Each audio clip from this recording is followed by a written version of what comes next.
Praise the lord. ప్రభువైన యేసుక్రీస్తు నామంలో మీకందరికీ కూడా శుభములు తెలియజేస్తున్నాను. మరొక నూతన దినంలో తన యొక్క నూతన వాత్సల్యంతో మనల్ని ఎంతో చక్కగా జయప్రదంగా నడిపించాలని ఆయనను ప్రార్థిద్దాం.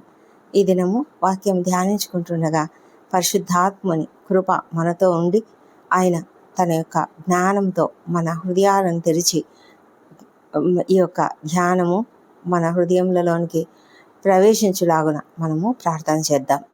ఒక భక్తుడు ఏం చెప్తున్నాడంటే, జక్కయ్య ఎప్పుడో ఎక్కబోతున్నాడు ఒక చెట్టుని, ఒక మేడి చెట్టుని. అందుకే ప్రభు అంట ముందుగానే ఆ చెట్టును అక్కడ నాటి ఉంచాడంట. ఆ సమయానికి అది అలా పెరిగి పెద్దయి ఒక మేడి చెట్టుగా యేసయ్య వచ్చే ఆ త్రోవలో ఆ చెట్టు అప్పటికే అది సిద్ధపరచబడి ఉందంట. మన జీవితాలలో కూడా మనము అలాగే అంటే మనము ఏం చేయాలో దేవుడు ముందుగానే, చాలా ముందుగానే మన జీవితాలలో ఆయన ఒక పరిస్థితిని లేదా ఒక మనకేమి కావాలో దానిని సిద్ధం చేసి ఉంటాడు. ఒక మార్గమును ఆయన సిద్ధపరిచి ఉంటాడు. ఒక చెట్టు అక్కడ అప్పటికే ఉన్నది. అది ఒక చిన్న విషయమే. చెట్టును గురించి మనం అసలు ఎప్పుడు కూడా ఆలోచించం కదా. అయితే జక్కయ్య అనే ఒక వ్యక్తి ఉన్నాడు. అతడు సుంకపు గుత్తదారుడును ధనవంతుడు అయిన జక్కయ్య. లూకా సువార్త 19వ అధ్యాయంలో మొదటి నుంచి రాయబడినటువంటి వచ్చిన ఉదంతం అక్కడ. అయితే ఆ జక్కయ్య చాలా ధనవంతుడు, కానీ అతనికి ఒక కోరిక ఉంది. అదే యేసయ్యను చూడాలి అనే ఒక కోరిక. అయితే ఆ కోరిక చొప్పున అతడు అక్కడికి వచ్చాడు. అయితే యేసయ్య ఆ త్రోవను వస్తాడని అతనికి తెలుసు కనుక అతడు ఆయనను చూడగోరి, అతడు పొట్టివాడై ఉన్నాడు కనుక అతడు ఆయనను చూడలేడు. అంతమంది జనంలో ఆయన మధ్యలో ఎక్కడో ఉంటాడు. ఆయనను తను చూడలేడు కనుక అతడు ఏం చేశాడంటే ముందుగా పరిగెత్తి, అంటే ఆ త్రోవను వస్తాడు అని తెలిసి అతడు ముందుగా పరిగెత్తి ఆయనను చూచుటకు ఒక మేడి చెట్టు ఎక్కెను అని రాయబడింది ఇక్కడ. అంటే యేసయ్య ఆ త్రోవను వస్తాడని అతడు తెలుసుకొని అక్కడికి వెళ్ళి అక్కడ ఆ మేడి చెట్టు ఎక్కాడు. అయితే అతడు మేడి చెట్టు ఎక్కక ముందే ఎంతో ముందుగానే ప్రభువు అతని గురించి దేవుడు ఒక పరిస్థితిని సిద్ధపరిచి ఉంచాడు. అందుకే ఆ యొక్క చెట్టు అక్కడుంది. ఆ చెట్టు అతడు ఎక్కడం జరిగింది. ప్రభువైన యేసుక్రీస్తు నతనయేలు అనే ఒక వ్యక్తి గురించి కూడా ఇలాగే చెప్తాడు. యోహాను సువార్తలో 1వ అధ్యాయము చివరిలో 48వ వచనం నుంచి మనం చూసినట్లయితే నతనయేలును గురించి ప్రభు ఇతని యందు ఏ కపటమునో లేదు అని చెప్పినప్పుడు, నీవు నన్ను ఎలాగు ఎరుగుదువని నతనయేలు ఆయనను అడుగగా, యేసు, ఫిలిప్పు నిన్ను పిలవకముందే నీవు ఆ అంజూరపు చెట్టు క్రిందనున్నప్పుడే నిన్ను చూచి తిని అని అతనితో చెప్పాను. అంటే దేవుడు ఎంత గొప్పగా ఒక ముందుగా, అంటే ఆయన సమస్తము ఎరిగినవాడు, ఆయన దేవుడు అని మనకు అర్థమవుతుంది. ఆయన దేవుడు కనుకనే ఆయనకు సమస్తము ముందుగానే తెలుసు. మన జీవితంలో ఏం జరగాలనో, ఏది ఎప్పుడు జరగాలనో ప్రతిదీ కూడా ఆయన సిద్ధపరిచి ఉంటాడు.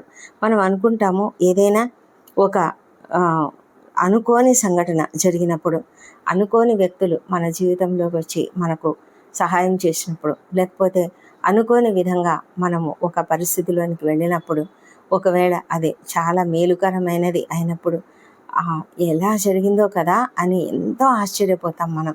ఆ సంఘటన జరిగిన తర్వాత అనుకుంటాం మనం. కానీ దేవుడు ఆ పరిస్థితిని ముందే ఎరిగి ఉన్నాడు గనక ముందుగానే నీ జీవితంలో దానిని సిద్ధపరిచి ఉన్నాడు. ఇదంతా కూడా అది ఒక కోఇన్సిడెన్స్ కాదు, తాత్కాలికంగా జరిగిందో లేకపోతే యథాలాపంగా జరిగిందో కాదు, అనుకోని రీతిగా జరిగింది కూడా కాదు. ఎందుకంటే తండ్రి అయినటువంటి దేవుడు ముందుగానే దైవికమైన ప్రిపరేషన్ కలిగి ఉన్నాడు మన పట్ల. అందుకే అది మన జీవితంలో జరిగిందని మనం గ్రహించాలి. దేవుడు ఆ జక్కయ్య మేడి చెట్టు దగ్గరికి రావడానికి ముందే దేవుడు కూడా అతన్ని సిద్ధపరిచాడు. అతడు అక్కడికి వచ్చేలాగా చేశాడు. అతడు ఆ చెట్టు ఎక్కడానికి అంతా కూడా దేవుడు ముందుగానే సమస్తమును కూడా సిద్ధపరిచి ఉంచాడు. అదేవిధంగా నీ జీవితంలో, నా జీవితంలో కూడా మనకు ఒక అవసరం వస్తుంది అని దేవునికి ముందుగానే తెలుసు కనుక ఆ అవసరం తీర్చడానికి ఆయన మనకొక పద్ధతిని సిద్ధపరిచి ఉంచుతాడు. ఒకవేళ మనకి ఏదైనా సమస్య వస్తున్నట్లయితే ఆ సమస్య కంటే ముందుగానే మనకు పరిష్కారాన్ని కూడా ఆయన సిద్ధపరిచి ఉంచుతాడు. మనము చాలాసార్లు అనుకుంటాము, చాలా దుఃఖము, భారము, బాధ అని అనుకుంటాము. కానీ ఆ దుఃఖంలో మనం ఉండగానే మనకు ఒక పరిష్కారము దేవుడు చూపిస్తాడు. అప్పుడు మనం ఎంత సంతోషపడతాం కదా. దేవుడు సమస్తం కూడా మనకు ముందుగానే సిద్ధపరిచి ఉంటాడు. ఆయన నీ కొరకు ముందుగానే సిద్ధపరిచి ఉంటుండగా నీ కొరకు ప్రతిదీ కూడా ఆయన అపాయింట్ చేసి, అంటే ఇప్పుడు ఒక వ్యక్తి వచ్చి నిన్ను కలవాలి, ఒక వ్యక్తి ద్వారా నీకు సహాయం కలగాలి. మరి ఏలియాకు కాకోలముల ద్వారా ఆహారం రావడం, ఆయన అతనిని పోషించడానికి ఒక బీద విధవరాలు, సారెపతు విధవరాల్ని ఆయన ఏర్పాటు చేయడం, ఇలాంటివన్నీ కూడా చాలా అద్భుతంగా జరిగేటువంటి విషయాలు. మరి ఇవన్నీ కూడా కాకతాళీయంగా జరిగినవైతే కాదు, కానీ దేవుడు తన యొక్క ప్రణాళికలో మన కొరకు సిద్ధపరిచినటువంటి ఏర్పాట్లు. కాబట్టి మనము మన పరిస్థితిని గురించి, మనకున్న సమస్యను గురించి, మనకున్న కష్టం గురించి మనం ఎప్పుడు కూడా భయపడకుండా, దేవుడు తప్పకుండా నీ కొరకు ఒక పరిస్థితిని సిద్ధపరిచి ఉన్నాడని మనం నమ్మి విశ్వాసంతో ఎదురు చూడాలి. జక్కయ్య ఆ విధంగా చెట్టు ఎక్కినప్పుడు ప్రభువు అక్కడికి వచ్చి తల పైకెత్తి మరి అతన్ని కిందికి పిలుస్తున్నాడు. జక్కయ్య, త్వరగా దిగు, నేను నీ ఇంటికి రావాలి అని. నిజంగా మనం సిద్ధపడి ఉన్నామా? నిజంగా ప్రభువుని చూడాలని ఆశ మనలో ఉన్నట్లయితే దేవుడు మనలో నివసించాలని, మన దగ్గర నివసించాలని, మనతో మాట్లాడాలని ఆయన ఎంతగానో ఇష్టపడుతూ ఉన్నాడు. ఇది మనము ఆ విధంగా ఇష్టపడిన వారమైతే దేవుడు మన దగ్గరికి రావడానికి కూడా ఆయన సిద్ధంగా ఉన్నాడు. ఒంటరి అయిన ఒక వ్యక్తి దగ్గరికి కూడా ఆయన రాగలడు. మరి ఎంతో మందిని కూడా ఆయన వారికి మారుమనస్సు ఇవ్వగలడు, వారిని దర్శించగలడు. అలాగే ఒక్కరే ఉన్నటువంటి ఏ ఒక్కరి దగ్గరికైనా కూడా ఆయన వెళ్ళడానికి ఆయన ఎప్పటికీ కూడా సంసిద్ధంగా ఉంటాడు. మరి మనము బైబిల్ గ్రంథంలో చూసినట్లయితే సమరయ స్త్రీ ఒంటరిగా బావి దగ్గరకు వస్తుందని ఆయనే ముందుగా వెళ్ళి అక్కడ సిద్ధంగా ఉన్నాడు. మరి ఫిలిప్పును ఒక నపుంసకుడు ఒక మార్గంలో వెళ్తూ ఉంటే, యెరూషలేము నుంచి ఐగుప్తుకు వెళ్తూ ఉంటే అతన్ని కలుసుకోవడానికి ఫిలిప్పును దేవుడు పంపించాడు. ఆ విధంగా ఫిలిప్పు అక్కడికి వెళ్ళి అతనితో మాట్లాడి అతడు మారు మనసు పొందేలాగా చేశాడు. ఎవరినైనా సరే దేవుడు, ఏ ఒక్క వ్యక్తినైనా సరే దేవుడు ఎప్పుడు కూడా వదిలిపెట్టడు. ఎవరిని కూడా ఆయన మర్చిపోయే దేవుడు కాదు. ఆ దినాన జక్కయ్య ఎంత చక్కటి రక్షణ పొందుకున్నాడు, ఎంతగా మారు మనసు పొందుకున్నాడు. అసలు ప్రభువు అతనితో ఏమీ మాట్లాడనే లేదు. అతని ఇంటికి వెళ్ళాడంతే. కానీ జక్కయ్యలో మారు మనస్సు కలిగింది. అతని యొక్క హృదయంలో ఎంత పశ్చాత్తాపం కలిగిందంటే అతడు అంటున్నాడు, నేను ఎవరి దగ్గరైనా ఏదైనా అన్యాయంగా తీసుకొని ఉంటే వాళ్ళకు 4 ఇచ్చేస్తాను, నాకుండే ఆస్తి నేను బీదలకు ఇచ్చేస్తాను అని ఎంతగానో అతడు చెప్పేస్తున్నాడు. అంటే తనలో ఆ మారు మనసు ఎలా కలిగింది? ప్రభువేమో అతను తనలేదు, నువ్వు అన్యాయంగా సంపాదిస్తున్నావు, నువ్వు ఇలాగా తప్పుడు పనులు చేస్తున్నావు అని కానీ ఏమి ఒక్క మాట కూడా ఆయన అనలేదు. కానీ అతనిలో ఆ మార్పు ఎలాగ వచ్చింది? కేవలం ప్రభు యొక్క సన్నిధి. ఆయన జక్కయ్యతో రావడం, జక్కయ్య దగ్గరికి రావడం, జక్కయ్య ఇంటికి వెళ్ళడం, ఈ మార్గంలోనే అతని యొక్క మనసు మారిపోయింది. అలాంటి గొప్ప మార్పును, ట్రాన్స్ఫర్మేషను దేవుడు మనకు కూడా కలిగిస్తాడు. కనుక ఈ దినాన ఎవరైతే ఇంకా ప్రభువును అంగీకరించలేకుండా ఉన్నారో, ఇంకా ఆయన యొక్క సన్నిధికి రాలేక ఉన్నారు, ఇంకా ఆయనను అంగీకరించలేని, సిలువ విలువను తెలుసుకోలేని వారు ఎవరైనా ఉన్నట్లయితే తప్పక ప్రభు అయిన యేసుక్రీస్తు దగ్గరికి రండి. మరి ఆయన నీ మనసులో నేనేలాగా, నేను ఇలాంటి వాడిని, నేను అలాంటి వాడిని, నేను ఇలాంటి దాన్ని, నేను అసలు ఆయన దగ్గరికి వెళ్ళడానికి నాకు అసలు అర్హతే లేదు అని అనుకోవద్దు. ఎందుకంటే జక్కయ్య కూడా అనుకోలేదు. జక్కయ్య కేవలం చూడాలని ఆశపడ్డాడు. నీ హృదయంలో ఆశ ఉంటే చాలు. ప్రభువు నిన్ను దర్శించడానికి ఆయన సిద్ధంగా ఉన్నాడు. నీతో మాట్లాడడానికి ఆయన సిద్ధంగా ఉన్నాడు. నశించిన దాన్ని వెతికి రక్షించడానికి యేసు ఈ లోకానికి వచ్చాడని మరి ప్రభువు చెప్తున్నాడు. నేడు ఈ ఇంటికి రక్షణ వచ్చి ఉన్నదని ఆయన నీతో కూడా చెప్తాడు. మరి ఆ విధంగా సిద్ధంగా ఉన్నావా? ప్రభువుని అంగీకరించడానికి నీ యొక్క హృదయాన్ని సిద్ధపరచుకుంటున్నావా? ఇప్పుడే ప్రభు దగ్గరికి రా. నేడే ఇదే అనుకూల సమయము, నేడే రక్షణ దినము. తప్పక మరి నీ యొక్క ఒప్పుదలను దేవుని సన్నిధిలో ఒప్పుకొని దేవునిని స్వీకరించు. నీవు ఎంతో సంతోషంగా ఉండగలుగుతావు. మరి ఈ కృపావార్త మన వినికిడిలో దేవుడు దీవించునుగాక. సర్వశక్తిమంతుడా, సర్వోన్నతుడా, గొప్ప దేవా, నీకు వందనములు, స్తోత్రం నాయన. మా ప్రభా తండ్రి, అవును తండ్రి, నీవు మా కొరకు ముందుగానే సమస్తమును సిద్ధపరిచి ఉన్నావు. మా జీవితాలలో మేము ఎలాంటి పరిస్థితులు ఎదుర్కొంటామో, ఎలాంటి కష్టాలు ఎదుర్కొంటామో, ఏ ఇబ్బందులు మేము పడతామో, ఏ అనారోగ్యం పాలవుతామో అని ముందుగానే మీరు సమస్తమును మా కొరకు సిద్ధపరిచి ఉంచారు. మా కొరకు మాకు కావలసిన అవసరతలన్నీ తీర్చుట కొరకు మీరు సమస్తమును కూడా సిద్ధపరుస్తారు. సహాయం కొరకు మనుషులను నీవు ముందుగానే ఏర్పాటు చేసి ఉంచుతావు ప్రభా. మా తండ్రి దేవా, ఎంత గొప్ప దేవుడో గనుక మేము నీకు ఎంతగానో స్తుతులు చెల్లిస్తున్నాం. జక్కయ్య కొరకు మేడి చెట్టును ఆల్రెడీ మీరు సిద్ధపరిచి ఉంచారు.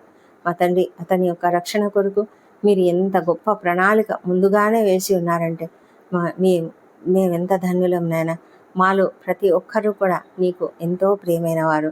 మీరు ప్రతి ఒక్కరి పట్ల కూడా ఒక ప్రణాళిక కలిగి మీ యొక్క సిద్ధపాటును మీరు కలిగి ఉన్నారు కనుక మేము ఎంతగానో నేను స్తుతిస్తూ ఘనపరుస్తూ ఉన్నాం ప్రభా. మా జీవితాలలో మేము ఏం ఎదుర్కొంటున్నామో, ఏం ఎదుర్కోవాలో, ఏ పరిస్థితుల్లో ఎలాంటి సమస్యలు వస్తాయో, మాకెవరు సహాయం చేయాలో, మాకు ఎలాంటి సహాయం ఎక్కడి నుంచి రావాలో సమస్తం కూడా మీరు ఎరుగుదురు. సమస్తమును మీరు సిద్ధపరిచి ఉన్నారు కాబట్టి నీకు వేల స్తుతులు స్తోత్రములు చెల్లించుకుంటున్నాం ప్రభా. ఇది నాన్న కొంతమంది అనుకుంటూ ఉంటారు, తండ్రి మేము ఒంటరిగా ఉన్నాము, మాకెవరు సహాయకులు లేరని. కానీ దేవునికి తెలుసు ఎవరు నీకు సహాయకులుగా ఉండాలో, ఎవరు ఏ సమయానికి రావాలో, ఏ సమయానికి నీ దగ్గరికి రావాలో అన్నీ కూడా మీరు సిద్ధపరిచి ఉంచుతారు. ఎవరు ఏ విధంగా ఆర్థిక సహాయం చేయాలో, ఎవరు ఏ విధమైనటువంటి సహాయం చేయాలో, ఏ అధికారి ద్వారా మాట్లాడాలో ప్రతిదీ కూడా మీరు ఎరిగినటువంటి దేవుడే. ప్రతిదీ కూడా మీరు ముందుగానే మనుషులను కూడా సిద్ధపరిచి ఉంచిన దేవా, నీకు వేల స్తోత్రములు. ఈ సమయంలో నేను అంగీకరించి మీ దగ్గరికి వచ్చిన ప్రతి ఒక్కరిని మీరు ఆశీర్వదించి వారికి మీరు పాపక్షమాపణను అనుగ్రహించి రక్షణ ఇస్తున్నందుకే నీకు వందనములు స్తోత్రములు చెల్లించుకుంటున్నాం. మా ప్రభా తండ్రి, నీ యొక్క గొప్ప ప్రేమను బట్టి, నీ యొక్క గొప్ప మా కొరకు ఏర్పాటు చేసిన ప్రణాళికను బట్టి నీకు వేల స్తోత్రం చెల్లించుకుంటున్నాం నాయన. తండ్రి ప్రభా, ఈ యొక్క వాక్యం వింటున్న ప్రతి ఒక్కరిని కూడా మీరు దర్శించండి. అదేవిధంగా ఈ ప్రార్థనలో ఏకీభవించిన ప్రతి ఒక్కరిని కూడా మీరు దీవించమని ప్రార్థిస్తున్నాం. ఎవరికి ఎలాంటి అవసరతలు ఉన్నాయో మీరు ఎరుగుదు. ప్రతి ఒక్కరి అవసరాలను తీరుస్తున్న దేవానికి వందనములు. అనారోగ్యంతో ఉన్న వాళ్ళను మీరు ముట్టి స్వస్థపరుస్తున్నందుకే వందనములు. వారికి తగిన డాక్టర్లను సిద్ధపరిచినందుకు నీకు వందనములు. వారికి సహాయకులను మీరు ఏర్పాటు చేసినందుకు నీకు వందనములు. అదేవిధంగా ప్రభా, మరి ఎవరైతే ఆర్థిక సమస్యలలో, అప్పుల సమస్యలలో ఉన్నారో వారి కొరకు నాయన మీరు సహాయకులను సిద్ధపరిచి ఉన్నందుకు నీకు వేల స్తోత్రం చెల్లించుకుంటున్నాము. మా ప్రభా, ఎంతమంది అయితే నాయన ఈ సమస్యలతో దిగులు పడుతూ కృంగిపోతూ ఉన్నారో వారికి మీరు ఒక ధైర్యం ఇవ్వండి. ఈ దినాన ఈ యొక్క ప్రార్థనలో ఏకీభవిస్తున్న వారికి తప్పకుండా దేవుడు సహాయం చేస్తాడన్న విశ్వాసంతో ఎదురు చూసే కృపను వారికి దయచేయమని ప్రార్థిస్తున్నాం. ఎంతమంది అయితే నాయన నీ యందు భయభక్తులతో నాయన నీ సన్నిధిలో ప్రార్థిస్తూ ఉన్నారు, వారికి కావలసిన అవసరత కొరకు, వివాహం కొరకు, సంతానం కొరకు, కుటుంబంలో శాంతి కొరకు, సమాధానం కొరకు ఎంతోమంది ప్రార్థిస్తున్నారు. అనారోగ్యంతో ఉన్న వారి కొరకు ప్రార్థిస్తున్నారు. రక్షణ లేని వారి కొరకు ప్రార్థన చేస్తున్నారు. దేవా ప్రభా, వ్యసనములకు బానిసలై ఉన్న బిడ్డల కొరకు ప్రార్థన చేస్తున్నారు. తగిన సమయంలో ప్రతి ఒక్కరిని మీరు దర్శిస్తారు, ప్రతి ఒక్కరి మనసులు మారుస్తారని ప్రభా వారు ఎదురు చూస్తున్నారు. దేవా మా తండ్రి దేవా, ప్రతి ఒక్కరికి మీరు సహాయం చేస్తున్నందుకే నీకు వందనం చెల్లించుకుంటున్నాము. మా ప్రభా తండ్రి, మరి నీ యొక్క కృపను ప్రతి ఒక్కరిపైన కుమ్మరించమని వేడుకొంచున్నాము. సంతానం కొరకు నీ వైపు చూస్తున్న వారిని మీరు దర్శించండి దేవా. వారికి చక్కటి సంతానం అనుగ్రహించమని ప్రార్థిస్తున్నాము మా తండ్రి దేవా. మరి వివాహ ప్రయత్నం సఫలం చేయండి. నిరుద్యోగులకు ఉద్యోగంలో దయచేయండి. ఈ దినం ఇంటర్వ్యూలకు హాజరవుతున్న వారికి తప్పకుండా విజయం అనుగ్రహించండి ప్రభా.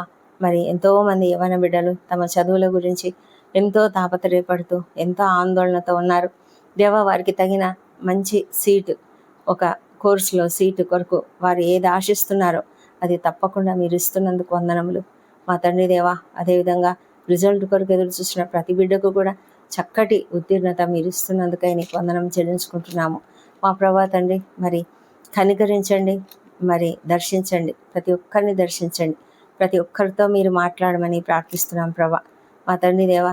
మరి ఎంతోమంది అనేక సమస్యలు, కుటుంబంలో కలతలు ఉన్నాయి మా ప్రభా. వాటన్నిటిని తొలగించండి. కోర్టు సమస్యలు, ల్యాండ్ సమస్యలు ఉన్నాయి తండ్రి దేవా. మీరు ప్రతి సమస్యను తొలగించమని ప్రార్థిస్తున్నాం. మరి ప్రతి ఒక్కరు కూడా సంతోషంగా నీ సన్నిధిలో కృతజ్ఞతాస్తుతులు చెల్లించే కృపను దయచేయమని వేడుకుంటున్నాము మా తండ్రి దేవా. మరి ఎంతోమంది ప్రభా మరి ఆ యుద్ధ వాతావరణంలో ఉన్న ప్రజల కొరకు, బంధువుల కొరకు ప్రార్థనలు చేస్తున్నారు దేవా. ప్రతి ఒక్కరిని మీరు క్షేమంగా ఉంచండి. యెరూషలేమును దీవించండి.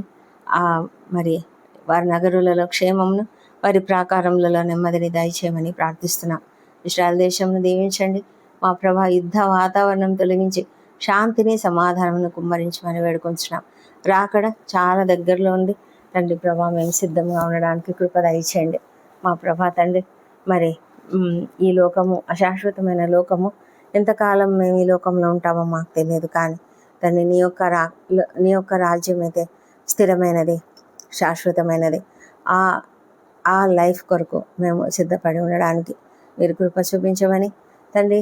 మరి ఇంకా నిన్ను తెలుసుకోలేని ప్రతి ఒక్కరు కూడా నీ వైపునకు వచ్చి నిన్ను అంగీకరించినట్లుగా కృప చూపించమని ప్రార్థిస్తున్నాం ప్రభా.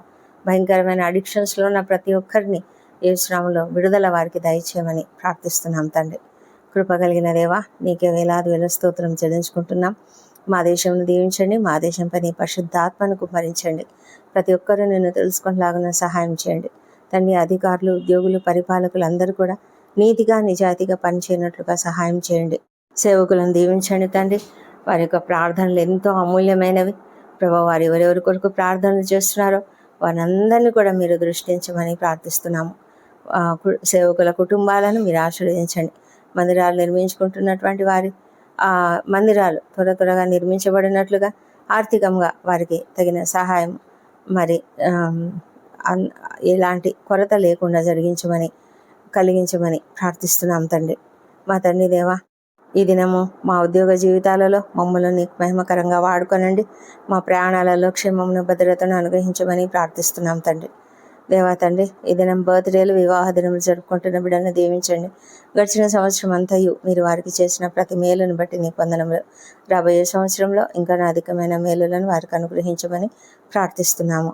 వారిపైన ముఖకాంతిని ప్రకాశింపజేసి వారికి ఏ సమస్యలున్నా కూడా తొలగించమని ప్రార్థిస్తున్నాం తండ్రి మా తండ్రి దేవా. మరి మా జీవితాలలో మీరు ముందుగానే మా కొరకు సిద్ధపరిచిన ప్రతి ప్రణాళికను బట్టి కూడా నీకు వేలాది వేల స్తోత్రం చెల్లించుకుంటూ, అందుకే తండ్రి మేము ముందుగానే నీకు ప్రతి విషయం గురించి కూడా, ప్రతి పరిస్థితి గురించి కూడా కృతజ్ఞతలు చెల్లించే కృపను మాకు దయచేయమని ప్రార్థిస్తున్నాం తండ్రి.